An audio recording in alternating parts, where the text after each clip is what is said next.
नमस्कार। डीआईए और दक्षिणामुखी शिक्षण संस्थान की निःशुल्क कक्षाओं में आपका स्वागत है। मैं निकिता अग्रवाल। आज हम चर्चा करने वाले हैं आधुनिक भारत, उसमें एक खास हिस्से की, भारत में यूरोपियों का आगमन। जैसा कि हम जानते हैं, पुनर्जागरण काल के बाद लोगों में जागरूकता आई कि देखें दुनिया में और क्या क्या चीज़ें हैं, कैसे लोग हैं, कैसी संस्कृतियां हैं। इसलिए वे खोज पे निकल पड़े और इसी दौरान शुरू होता है समुद्री यात्राओं का दौर। तो समुद्री यात्राओं का दौर शुरू होता है तो यूरोप से कई जगहों पर कई देशों के लोग बाहर निकलते हैं। पुर्तगाल, स्पेन, सभी जगहों से लोग बाहर आना शुरू होते हैं। ठीक है, और उन्हें वो खोजने लगते हैं कि दुनिया में ऐसी कौन कौन सी जगह है, कौन कौन से लोग हैं, कैसी कैसी संस्कृतियां हैं, उनके बारे में खोज करने लगते हैं। तो आज हम पढ़ने वाले हैं भारत में यूरोपियों का आगमन। ठीक है, आज हम देखेंगे कि भारत में यूरोपीय कंपनियां कैसे आई और कैसे उन्होंने अपना स्थायित्व प्राप्त किया। ठीक है, प्रमुख यूरोपीय कंपनियां जो भारत में आई वो थी पुर्तगीज, डच, अंग्रेज, डेनिश, फ्रांसीसी। इनको इन्हीं क्रम में याद कीजिएगा क्योंकि ये इनके आने का क्रम है। ठीक है, पुर्तगीज़ जो आते हैं वो 1498 में आते हैं। जैसा कि हम सभी जानते हैं कि भारत में आने वाला प्रथम यूरोपीय और पुर्तगीज़ व्यक्ति वास्को डी गामा था। वो 90 दिन की यात्रा करके अब्दुल मनीक नामक व्यापारी की सहायता से भारत पहुंचा था 17 मई 1498 को कालीकट पर। ठीक है, दूसरे क्रम पे आने वाले हैं डच, जो आते हैं 1596 में। उनके नेता के रूप में आते हैं कॉर्नेलिस डी हाउटमैन, जिन्होंने यहाँ पर अपना कारखाना स्थापित किया। तीसरे क्रम पे आने वाले हैं अंग्रेज। 1608 में ईस्ट इंडिया कंपनी द्वारा सूरत में कारखाना लगाने का निर्णय किया जाता है। ठीक है, इसके बाद कैप्टन हॉकिंस जो है वो जहांगीर के दरबार में जाते हैं कि भाई आप यहाँ के राजा हैं, हमें परमिशन दीजिए ताकि हम व्यापार कर सकें। ठीक है, चौथे क्रम पर आने वाले हैं डेनिश, जो कि 1620 में आते हैं। 1616 में कंपनी की स्थापना होती है, डेनिश ईस्ट इंडिया कंपनी, और 1620 में त्रावणकोर में वो अपना बस्ती बसाते हैं, मतलब अपना कारखाना बसाते हैं। पांचवें क्रम पे आने वाले हैं फ्रांसीसी, जो कि सबसे आखिर में आने वाले कंपनी है, विदेशी कंपनी है, और इनके द्वारा कोलवर्ट में फ्रांसीसी ईस्ट इंडिया कंपनी की स्थापना की जाती है। पहला फ्रांसीसी कारखाना सूरत में 1668 में फ्रांकोइस कारोन द्वारा बनाया जाता है। इन सभी के बारे में हम विस्तार से आगे पढ़ेंगे। अभी तक के लिए इतनी जानकारी को याद रखिएगा और हो सके तो इनके क्रम को याद कर लीजिएगा। इनके क्रम को याद करने का ट्रिक है पुत्र, जो कि पुर्तगाली होते हैं, डटा, जो कि डच, बीच में, बीच मतलब ब्रिटिश, ठीक है, अंग्रेज जिन्हें ब्रिटिश भी कहा जाता है, बीच में डैडी, जो कि डेनिश होते हैं, फसा यानी कि फ्रांसीसी होते हैं। आप इन क्रम को याद कर लीजिएगा, इन्हें भूलिएगा मत क्योंकि ये आवश्यक है। ठीक है, आगे बढ़ते हैं। अब प्रमुख यूरोपीय कंपनियों के आने का क्रम हमने देखा, पर उनकी स्थापना किस क्रम में होती है ये भी ध्यान रखते हैं, क्योंकि कई बार क्वेश्चन में हमको ये दोनों देकर कंफ्यूज कर सकता है, तो इसलिए इनकी स्थापना का क्रम हम देख सकते हैं। ठीक है, पुर्तगाली ईस्ट इंडिया कंपनी की स्थापना होती है 1498 में। अंग्रेज़ी ईस्ट इंडिया कंपनी की स्थापना होती है 1600 ईस्वी में, और हमने देखा कि वो 1609 में सूरत में कारखाना बनाती है। ठीक है, डच ईस्ट इंडिया कंपनी की स्थापना होती है 1602 ईस्वी में, और डेनिश ईस्ट इंडिया कंपनी की स्थापना होती है 1616 में, और वो 1620 में यहाँ पर अपना कारखाना बसाती है। फ्रांसीसी ईस्ट इंडिया कंपनी की स्थापना होती है 1664 में, और सबसे आखिरी में स्वीडिश ईस्ट इंडिया कंपनी की स्थापना होती है 1731 में। ठीक है, तो आप ये देखिए कि यहाँ पर एक थोड़ा सा फेर है। आने के क्रम में डच पहले आए थे और अंग्रेज बाद में आए थे। ठीक है, तो आपको ये याद रखना है। आगे बढ़ते हैं। सबसे पहले हम बात करते हैं पुर्तगालियों के आगमन की। जैसा कि हमने अभी पढ़ा कि वास्को डी गामा भारत में आने वाला प्रथम यूरोपीय व्यक्ति था और प्रथम पुर्तगाली था। ठीक है, इसके पहले एक कोशिश और की थी छोटी सी बार्थोलोम्यू डियाज ने, जो कि वो यहाँ अफ्रीका के उत्तम आशा अंतरीप, जो कि केप ऑफ गुड होप के नाम से जाना जाता है, वहाँ पहुँचा था। 1498 में वास्को डी गामा आता है भारत में। ठीक है। इसके पहले कोशिश जो की थी वो बार्थोलोम्यू ने की थी 1486 में, ठीक है। यूरोपीय यात्री वास्को डी गामा सर की फोटो है, देख लीजिए। इनके आगमन से ही भारत में विदेशियों का आगमन शुरू होता है, ठीक है। प्रथम यूरोपीय यात्री वास्को डी गामा 90 दिन की यात्रा कर अब्दुल मनीक नामक गुजराती पथ प्रदर्शक की सहायता से यहाँ पहुँचता है 17 मई 1498 को कालीकट बंदरगाह पर, ठीक है। वहाँ पर जब नया व्यक्ति आता है, भारत वैसे ही सत्कार में आगे रहता है, तो वहाँ के जो राजा रहते हैं जिन्हें जमोरिन की उपाधि दी जाती है, उन्होंने वहाँ पे उसका स्वागत किया, ठीक है। कालीकट के समुद्री तटों पर पहले से ही व्यापार कर रहे अरबों ने उसका विरोध किया। अब अरबों को लगा कि हम वास्को डी गामा आ रहा है, साथ में कंपटीशन भी लाएगा, इसलिए उसका विरोध किया, ठीक है। अब वास्को डी गामा आया, 1 साल रुका, फिर वो 1499 में वापस लौट गया, ठीक है, पुर्तगाल, ठीक है। अब हम देखेंगे वास्को डी गामा जिस माल को, खासकर काली मिर्च को जो लेकर वापस गया था, उसकी कीमत का 60 गुना दामों पर उसने उसको बेचा, मतलब 60 टाइम्स प्रॉफिट उसने कमाया, ठीक है। भारत वैसे भी मसालों का देश कहा जाता है, तो यहाँ के मसालों ने यूरोप में धूम मचा दी। तो सन 1500 में पेड्रो अल्वारेस कब्राल और 1502 में वास्को डी गामा दोबारा से भारत वापस आता है और कालीकट, कोचीन तथा कन्नौर में व्यापारी केंद्रों की स्थापना करता है। व्यापारी केंद्र की स्थापना करने का उद्देश्य मतलब ये हुआ कि अब वो व्यवस्थित तरीके से व्यापार करना चाहता है, वो एक बार का मुनाफा नहीं कमाएगा, अब वो व्यवस्थित तरीके से व्यापार करेगा और अच्छे से मुनाफा कमाएगा, ठीक है। बाद में इन जगहों का स्थान गोवा ने ले लिया, ठीक है। जैसे कि हम देखें, ये भारत है, यहाँ कालीकट है, ये गोवा है, तो कालीकट से उन्होंने अपना केंद्र बदलकर गोवा कर दिया, ठीक है। अब आगे देखेंगे, ये उसका रूट है, आप ध्यान से देख सकते हैं। उस समय सुएज नहर का आविष्कार नहीं हुआ था, इसलिए पूरा अफ्रीका घूम करके उन्हें वापस यहाँ पर आना पड़ता, ठीक है। पुर्तगाल लिस्बन से जो स्टार्ट की उन्होंने अपनी जर्नी, इसके बाद वे पहुँचे Canary Island, Azores, Cape Verde, Saint Helena, Cape of Good Hope, ठीक है। इसके बाद से आप देख सकते हैं वापस आना जाना चला है, ठीक है। फिर ये मोगादिशु, मालिंदी, इन जगहों पर रुककर वे यहाँ पर पहुँचे, ठीक है। आप ये जर्नी देख सकते हैं और याद कर सकते हैं, ठीक है। आगे बढ़ते हैं। अब पुर्तगालियों में एक खास व्यक्ति था, Alfonso de Albuquerque. Alfonso de Albuquerque जो था, इसको पुर्तगाली शक्ति का वास्तविक संस्थापक कहा जाता है। भारत में जो पुर्तगाली शक्ति का संस्थापना किया, वो अल्फांसो दी अल्बुकर्क वास्तविक संस्थापक कहा जा सकता है, ठीक है। इसके पहले जो आए थे फ्रांसिस्को डी अल्मीडा था, जो 1505 से 1509 तक गवर्नर रहा, ठीक है। इसके काल में जो था अल्बुकर्क सेना का कमांडर था। सेना का कमांडर बनने के बाद उसका प्रमोशन हो जाता है और वो 1509 में गवर्नर बन जाता है, ठीक है। ये बहुत महत्वाकांक्षी व्यक्ति था, बहुत सारे इसके गोल्स थे, उसको पूरा करने के लिए इसने बहुत सारे काम किए, देखेंगे आगे। अल्बुकर्क ने 1510 में शासक आदिल शाह से गोवा छीन लिया। अभी हमने देखा कि कालीकट से गोवा उनकी केंद्र बन गया, व्यापारिक केंद्र, तो ये अल्बुकर्क था जिसने गोवा को छीना, ठीक है। अल्बुकर्क पुर्तगालियों को भारतीय महिलाओं से विवाहित करने के लिए प्रोत्साहित करता था। इसका उद्देश्य ये था कि अगर वो भारतीय महिलाओं से विवाह करने के लिए उनको प्रोत्साहित करेगा, तो उनका यहाँ पर भी मन लगा रहेगा, काम भी करते रहेंगे, और इस एक तरह से वो अपने धर्म को फैलाना भी चाहते थे, ठीक है।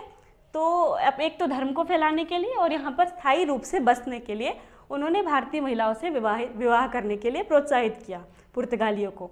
अब पुर्तगाली जो 1503 में कोचीन में अपने पहले दुर्ग मतलब कारखाने की स्थापना करते हैं, पहला फोर्ट बनाते हैं, ठीक है। 1529 से 38 में नीना दी कुन्हा गवर्नर बनता है, जिसने राजधानी को 1530 में कोचीन से गोवा स्थानांतरित कर दिया, ठीक है। गुजरात के शासक बहादुर शाह से दीव बसिन प्राप्त कर लिया, जो कि हम दमन और दीव जानते हैं। ये नीना दू कुन्हा था जिसने बहादुर शाह से दीव को छीन लिया। 1542 से 45 में मार्टिन अल्फांसो दी सूजा गवर्नर बनता है और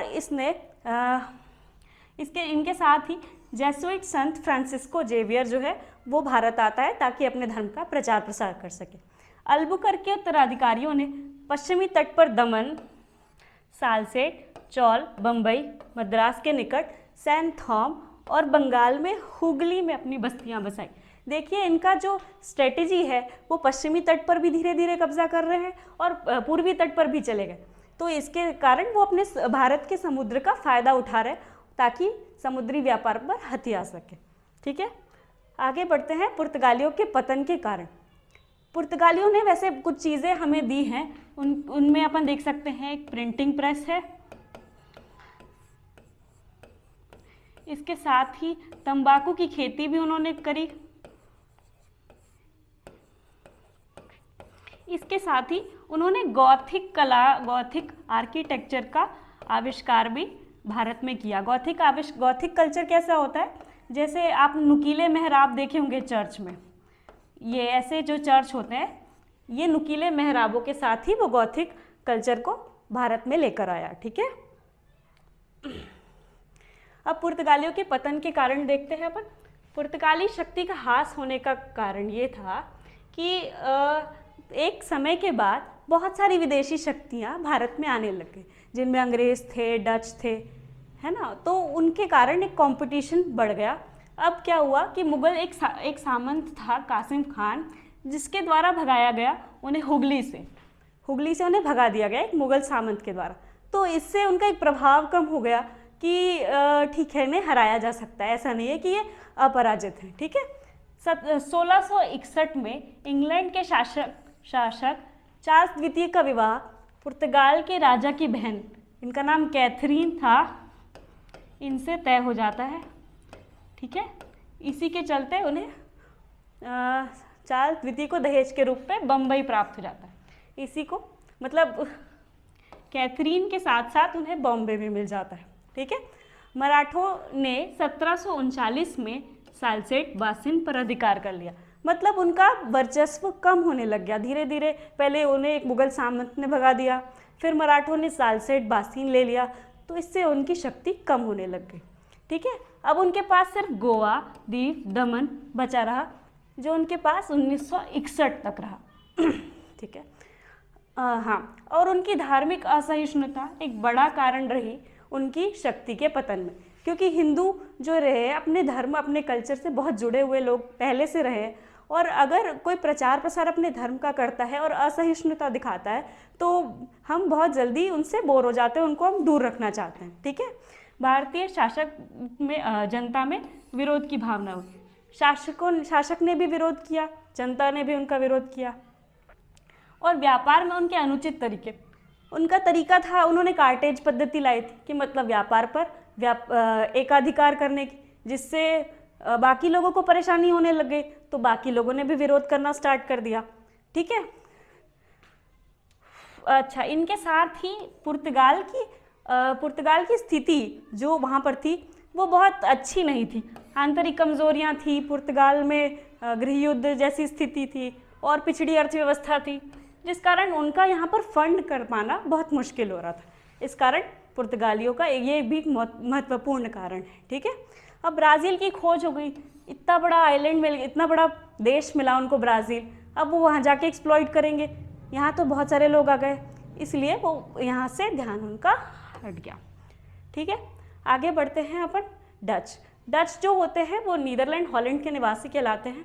ठीक है, अब डच संसद ने एक आदेश पारित किया 1605 ईस्वी में कि डच ईस्ट इंडिया कंपनी बनेगी, जिसे युद्ध करने, संधि करने और किलों पर कब्जा करने का अधिकार दे दिया।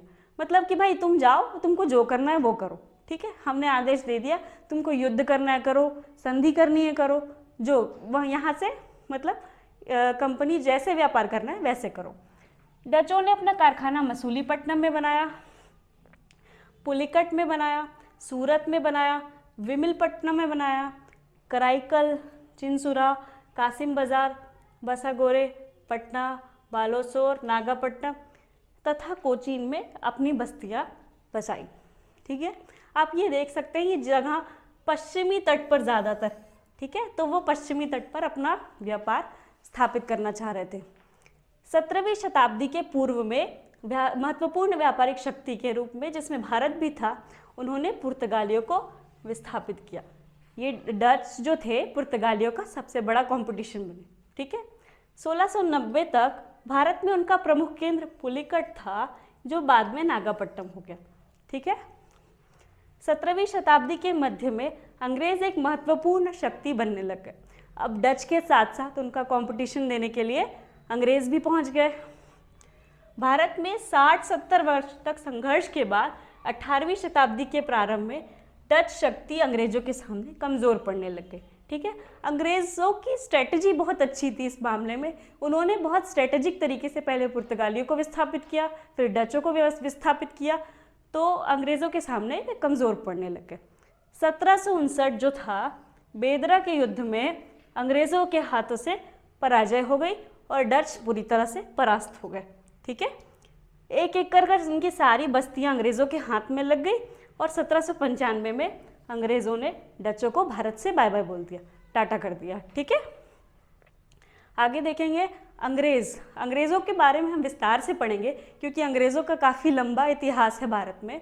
पर अभी हम उनका एंट्री देख लेते हैं कि उनका एंट्री भारत में कैसे हुआ। ईस्ट इंडिया कंपनी द्वारा सूरत में कारखाना लगाने के निर्णय से के बाद कैप्टन हॉकिंस जो थे वो जहांगीर के दरबार में जाते हैं और परमिशन मांगते हैं। देखिए कैप्टन हॉकिंस है, ये जहांगीर बैठे हैं, इनके सामने जाकर विनती कर रहे हैं कि हमको व्यापार करने दो, हमको भी यहाँ पे व्यापार करना है, ठीक है। अब पहले तो जहांगीर जो थे वो पुर्तगाली उस समय बहुत वर्चस्व में थे, तो मुकर जाते हैं कि हम नहीं देंगे, एक तो व्यापार कर ही रहे हैं, ऐसा करके। फिर उसके बाद जब स्वाली में कैप्टन बेस्ट ने पुर्तगाली बेड़े को पराजित कर दिया, तब जहांगीर को लगा कि पुर्तगाली भी हराए जा सकते हैं, क्यों ना नई शक्ति का साथ दिया जाए। तो अंग्रेज़ों को कारखाना लगाने की अनुमति मिल जाती है, ठीक है। सर थॉमस रो आते हैं 1615 ईस्वी में जेम्स प्रथम के राजदूत के रूप में, मतलब उनके एम्बेसडर बन के आते हैं और जहांगीर के दरबार में आते हैं और 1618 तक यहीं रहते हैं। उनको मज़ा आ रहा था तो वो 3 साल यहीं पर रह गए। विभिन्न भागों में कारखाने लगाने और व्यापार करने की अनुमति प्राप्त की, ठीक है। वो उन्होंने जहांगीर को एक तरह से पटा लिया और 3 साल तक उन्होंने बहुत सारी जगहों पर व्यापार करने की अनुमति उनसे निकलवा ली, ठीक है। फरवरी 1619 में थॉमस रो वापस चला जाता है, ठीक है। ये ईस्ट इंडिया कंपनी का लोगो है, ईस्ट इंडिया कंपनी का लोगो है, हम देख सकते हैं। आगे बढ़ते हैं कि कारखानों की स्थापना, कौन कौन से तट पर कैसे कैसे कारखाने उन्होंने बसाए और इनका नीति कैसा था, उन किस तरह से वो बसाने के लिए सोच रहे थे, ठीक है। अंग्रेज़ों ने आगरा, अहमदाबाद, बड़ौदा, भड़ौच कारखाने लगाए, सूरत के नियंत्रण में थे, ठीक है। उन्होंने मध्य में जितने कारखाने लगाए वो सूरत के नियंत्रण में कर दिए। 1665 में कंपनी ने 10 पाउंड प्रति साल के भाड़े पर चार्ल्स प्रथम से बम्बई किराए पर ले ली, ठीक है। 10 पाउंड प्रति साल चार्ल्स प्रथम को मिल गया था कैथरीन के विवाह से। हमने देखा कि कैथरीन के विवाह में दहेज में चार्ल्स प्रथम को बॉम्बे दे दिया गया। तो अब जो रहता है गेराल्ड एंगियर जो रहते हैं, इनको बम्बई का स्थापक भी कहा जाता है। 1669 से 1670 तक इसके पहले गवर्नर बनते हैं, कहाँ के? बॉम्बे के। 1687 में पश्चिमी तट पर कंपनी का मुख्यालय सूरत से हटाकर बम्बई कर दिया गया।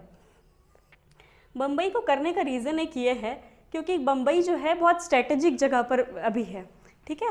बम्बई से अपना यहाँ पे अगर मान लीजिए बम्बई है तो आने का रास्ता, एक तो समुद्री रास्ता बहुत अच्छा है, ठीक है। यहाँ पर आसपास जगह भी हैं जहाँ पर कच्चा माल उनको मिलता है। महाराष्ट्र में सबसे ज़्यादा किस लिए फेमस है?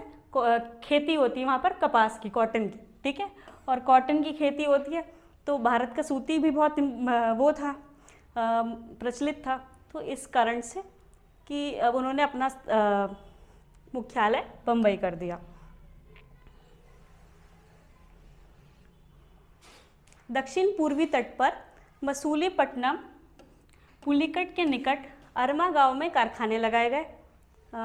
1639 में फ्रांसिस डे ने चंद्रगिरी के राजा से मद्रास प्राप्त कर लिया। ठीक है, अब एक इधर से आकर वो अब इधर भी आने लग गए, किधर, मद्रास के साइड। ठीक है, पहले यहाँ पे कब्जा किया, अब यहाँ पे कब्जा कर रहे हैं, फिर यहाँ कब्जा करेंगे। ठीक है, तो उन्होंने कारखाना लगाने की अनुमति प्राप्त की, जिसे फोर्ट सेंट जॉर्ज कहा जाता है। ठीक है, इसके साथ ही मसूलीपट्टनम के स्थान पर कोरोमंडल तट पर कंपनी का मुख्यालय मद्रास हो गया। यहाँ पे उनका मुख्यालय बॉम्बे है, यहाँ पे उनका मुख्यालय मद्रास है। ठीक है, तो दोनों व्यापारिक स्ट्रेटेजी है इनकी। 1658 में पूर्वी भारत में अंग्रेज बस्तियाँ बंगाल, बिहार और उड़ीसा फोर्ट सेंट जॉर्ज के अधीन कर दी गई। यहाँ पे जितनी भी बस्तियाँ थी वो इसके अधीन कर दी। ठीक है, अहमदाबाद, भड़ौच और बड़ौदा ये इसके अधीन कर दिया। ठीक है, तो ये उन अधीन कर दिया ताकि उनके सारे डिसीजंस बम्बई मुख्यालय और मद्रास मुख्यालय ले सके। ठीक है, आगे बढ़ते हैं। पूर्वी भारत में उड़ीसा के हरिहरपुर, बालासोर में जिसमें 1633, हुगली 1651 तथा उसके बाद पटना, ढाका, कासिम बाजार में बंगाल तथा बिहार अनेक कारखाने उन्होंने लगाए। ठीक है, धीरे धीरे करके बढ़े, एक साथ उन्होंने पैर नहीं फैलाए, धीरे धीरे करके उन्होंने सारे कारखाने लगाए। 1690 में जॉब चारनॉक ने सुतानती में एक कारखाने लगाया, सुतानती में, कालीकट में और गोविंदपुर में। ये जो है सुतानती, कालीकट और गोविंदपुर, ये आज का कोलकाता का रूप कह सकते हैं। ठीक है, आज के कोलकाता के रूप में उभरे हैं। 1696 में अंग्रेज़ों ने सुतानती के कारखाने की घेराबंदी की। ठीक है, बर्दवान के जमींदार शोभा सिंह के विद्रोह का बहाना बनाकर उन्होंने कारखाने की घेराबंदी कर ली कि भाई हम जो करेंगे इस घेराबंदी के अंदर करेंगे, इसके बाहर कुछ नहीं करेंगे, क्योंकि हमको खतरा है, हमको यहाँ पे जो ज़मींदार है वो धमकी दे रहा है, हमारा जान माल का खतरा है, इसलिए हम पे घेराबंदी करेंगे। ठीक है, इस नए रूप में 1700 में फोर्ट विलियम की स्थापना होती है। फोर्ट विलियम आगे जाकर बहुत ही इम्पॉर्टेंट है, आप देखेंगे तो। एक प्रधान के साथ एक समिति का गठन करते हैं, सर चार्ल्स एरे ऐसी पहली समिति के प्रधान थे। ठीक है, और बंगाल, बिहार, उड़ीसा इस फोर्ट विलियम की समिति के अधीन कर दिए गए। बंगाल, यहाँ जैसे देखेंगे यहाँ पे बंगाल, बिहार, उड़ीसा ये फोर्ट विलियम के अंतर्गत कर लिए। तो हम इनके 3 मुख्य कार्यालय देखेंगे, एक बॉम्बे में, एक मद्रास में और एक ये फोर्ट विलियम कलकत्ता में। ठीक है, ये 3 जगह से उभरना स्टार्ट करते हैं। आगे बढ़ते हैं। डेनिस, जो कि डेनमार्क के निवासी होते हैं। डेनमार्क की ईस्ट इंडिया कंपनी 1616 में बनती है, 1616 में बनती है, 1616 में बनती है। उन्होंने 1620 में ट्रांकोबार, तमिलनाडु तथा 1676 में श्रीरामपुर में अपनी बस्ती बसाते हैं। ठीक है, श्रीरामपुर को ही श्रीरामपुर कहा जाता है। तो यहाँ पर ट्रांकोबार जो त्रावणकोर है, 1676 में श्रीरामपुर में अपनी बस्ती बसाते हैं। भारत में उनका मुख्यालय जो था वो श्रीरामपुर था, जो कि बंगाल में स्थित है। ठीक है, पर ये अपनी स्थिति बहुत अच्छी मजबूत नहीं कर पाते हैं, तो 1845 में क्या करते हैं, अपनी सारी संपत्ति बेच देते हैं अंग्रेज़ों को और चले जाते हैं। ठीक है, ये इनको लगा कि यार यहाँ पे वैसे ही इतने लोग हैं और क्या मतलब और लोगों से, तो हम कहीं और जगह चलेंगे जहाँ पर लोगों की खोज नहीं हुई। ठीक है, तो ये आगे बढ़ते हैं। अब सबसे आखिर में आने वाले थे फ्रांसीसी। इनके भी राजा ने इन्हें कहा कि भाई फ्रांसीसी ईस्ट इंडिया कंपनी बनी है 1664 में। इन्होंने कहा कि जाओ आप भी अपने हिसाब से व्यापार करो। पहला फ्रांसीसी कारखाना 1668 में फ्रांकोइस गरोन के द्वारा बनाया गया, ये याद रखने की बात है। ठीक है, बाद में 1669 में माराकारा ने मसूलीपट्टनम में कारखाना स्थापित किया। पहले तो वो गए सूरत, फिर उसके बाद नीचे आ गए मसूलीपट्टनम में। अब मुस्लिम गवर्नर वालीकोंडापुरम का जो गवर्नर था, उससे फ्रांकोइस मार्टिन तथा बेलांगे डी लेस्पिने ने 1673 में एक छोटा सा गांव किराए पे ले लिया। ठीक है, यह गांव आगे चलकर पांडिचेरी बना और इसके पहले गवर्नर फ्रांकोइस मार्टिन बने। इन्होंने मेहनत की थी, इनको गवर्नर बना दिया गया।